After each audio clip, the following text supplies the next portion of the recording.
जय हिंद साथियों उत्तर प्रदेश होमगार्ड परीक्षा के लिए मोस्ट इंपोर्टेंट प्रश्नों का प्रैक्टिस सेट लेकर आप सभी के बीच हाजिर हैं।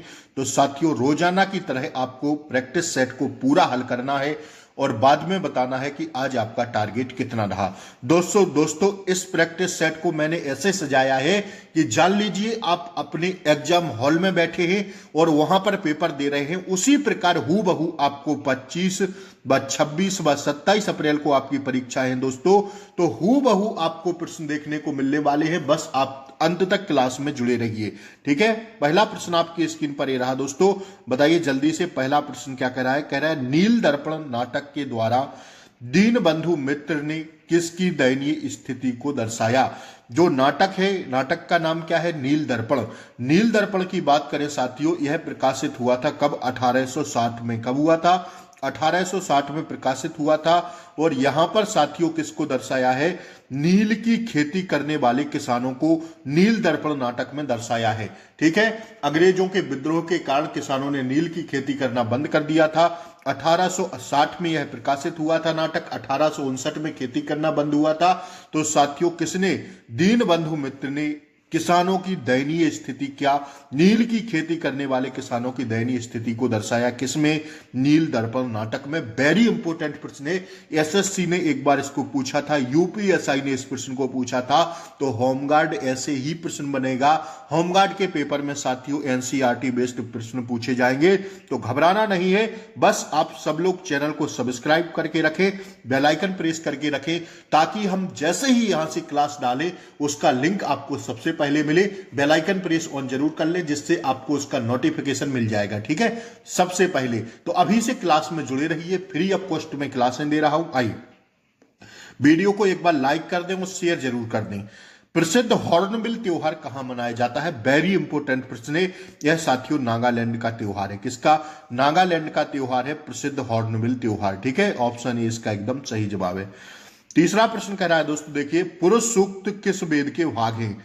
वेरी इंपोर्टेंट प्रश्न है साथियों, ऋग्वेद के भाग हैं। क्या? पुरुष सूक्त। अगर आपसे प्रश्न पूछ दे कि साथियों संगीतमय जो है वेद कौन सा है, तो आप सामवेद लगाना दोस्तों। कौन सा? सामवेद। सामवेद में साथियों संगीत का वर्णन किया गया है। सामवेद संगीत से सजा हुआ वेद है, तो ध्यान रखिएगा, पूछेगा प्रश्न ऐसे। चौथा प्रश्न कह रहा है भारतीय राष्ट्रीय कांग्रेस के पहले अध्यक्ष कौन थे? जल्दी से बता दीजिए साथियों, ऑप्शन सी हो जाएगा, व्योमेश चंद्र बनर्जी। एक बार वीडियो को प्लीज लाइक कर दें और शेयर कर दें। कोटक समिति किससे संबंधित है? बताइए जल्दी से। 5 का ऑप्शन सी हो जाएगा, कॉर्पोरेट नियंत्रण से। किससे भैया? कॉर्पोरेट नियंत्रण से। कह रहा है अगला प्रश्न, निम्नलिखित में से किस राज्य में भारतीय खगोलीय वेधशाला स्थित है? बताइए जल्दी से। ऑप्शन सी हो जाएगा दोस्तों, जम्मू कश्मीर में। कहां पर है? जम्मू कश्मीर में। अगला प्रश्न कह रहा है कर्नाटक के नगरों में विजयनगर साम्राज्य का सबसे स्मारक कौन है? बताइए। कर्नाटक के नगरों में विजयनगर साम्राज्य का सबसे स्मारक मतलब सबसे बेहतरीन कौन सा है? बताइए। इसका राइट आंसर हो जाएगा दोस्तों हम्पी। हम्पी कहां है? कर्नाटक में। That's your answer. प्रथम विश्व युद्ध में प्रजातंत्र बचाने कौन सा राष्ट्र शामिल हुआ? संयुक्त राज्य अमेरिका। कौन सा हुआ? प्रथम विश्व युद्ध में प्रजातंत्र को बचाने के लिए साथियों संयुक्त राज्य अमेरिका आया था। ठीक है, ध्यान रखिएगा। बाजीराव पेशवा का जन्म कब हुआ था? ऑप्शन बी हो जाएगा 1700 ईसा पूर्व में। ध्यान रखिएगा, सारे प्रश्न वेरी इंपोर्टेंट है। वीडियो को लाइक शेयर जरूर कर दें। अपने छोटे भाई बहन रिलेटिव यार जो भी इस बार होमगार्ड की परीक्षा कर रहे हो, प्लीज उन तक यह वीडियो जरूर पहुंचा दें। इसमें वेरी इंपोर्टेंट प्रश्न है, एनसीईआरटी बेस्ड। मुगल काल में बंदरगाहों का सर्वोच्च अधिकारी कौन होता था? बताइए। ऑप्शन बी हो जाएगा मीर ए बहार। ठीक है, मीर ए बहार। कह रहा है कालेश्वर राष्ट्रीय उद्यान किस प्रदेश में है? बताइए जल्दी से। 11 का ऑप्शन ए हो जाएगा हरियाणा में। कहां पर है? हरियाणा।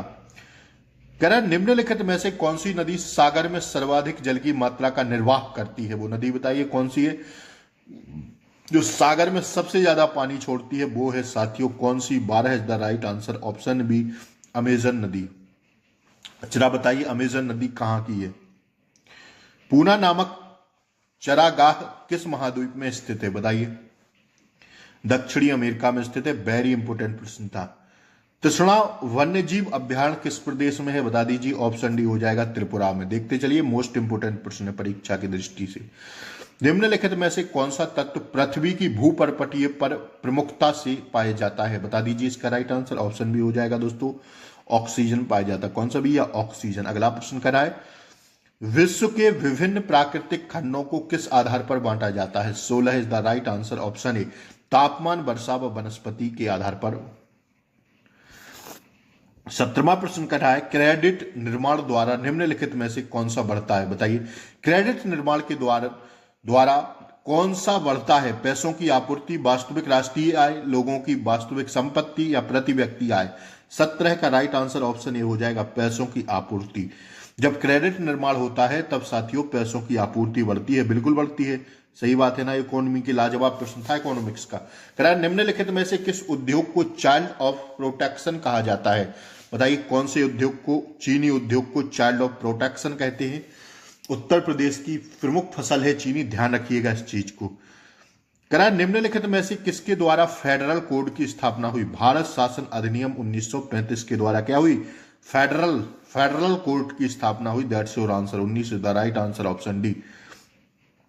करा, निम्नलिखित में से कौन सा मिलान सही नहीं है? देखिए, जो सही नहीं है, राष्ट्रीय स्पेन, राष्ट्रीय विधायी सभा कोर्टे बिल्कुल सही है। नॉर्वे की संसद स्टोर्टेट बिल्कुल सही है।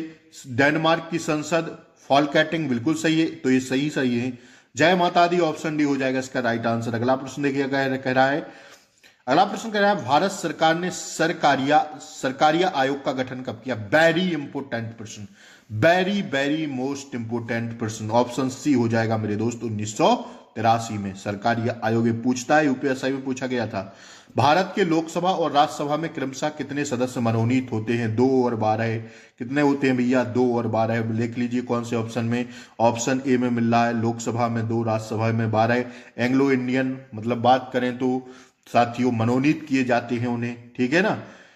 डॉक्टर टीएम नैयर निम्नलिखित में से किससे संबंधित हैं? बता दीजिए जल्दी से। 25 का हो जाएगा ऑप्शन ए, जस्टिस पार्टी से, ठीक है।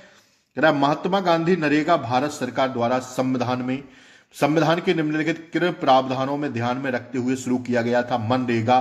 बताइए, नरेगा, महात्मा गांधी नरेगा, मनरेगा, बताइए संविधान के किस प्रावधानों के तहत शुरू किया गया था? मौलिक अधिकार, मौलिक कर्तव्य, नीति निर्देशक तथ्य, उपयुक्त सभी?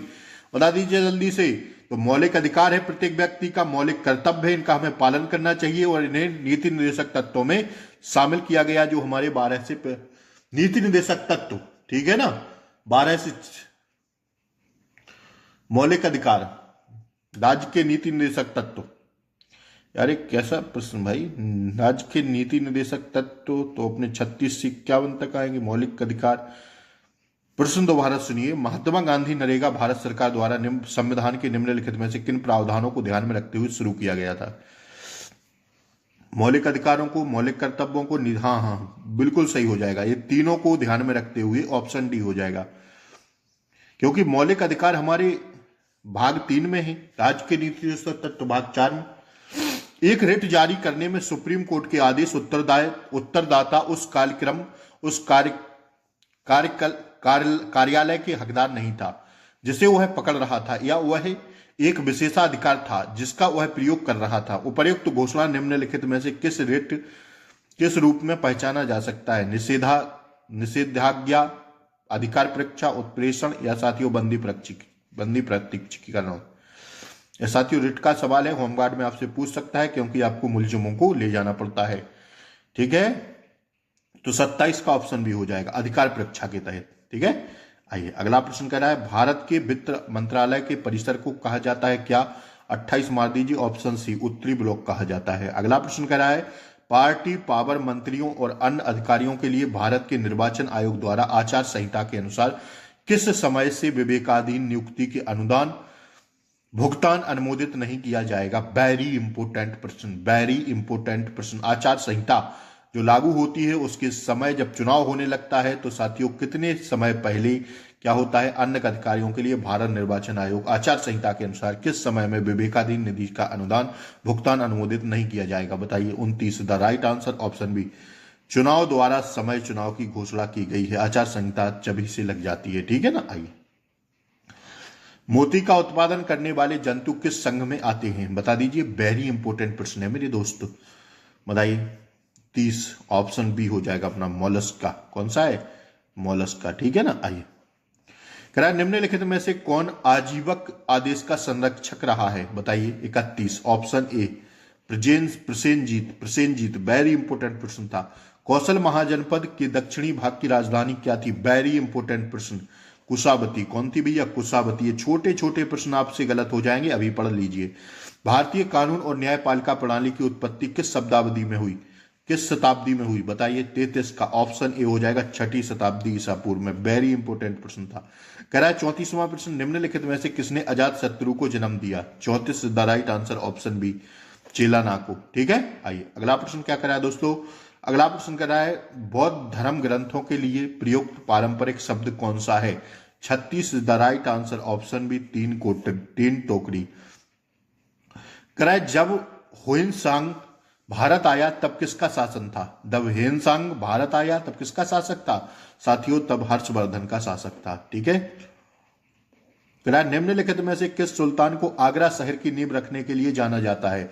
सिकंदर लोदी को। किसको भैया, ऑप्शन बी हो जाएगा हमारा द राइट आंसर। अगला प्रश्न देखिएगा, निम्नलिखित में से कौन सा युग्म सुमेलित नहीं है। बाज बहादुर मालवा, बिल्कुल सही है।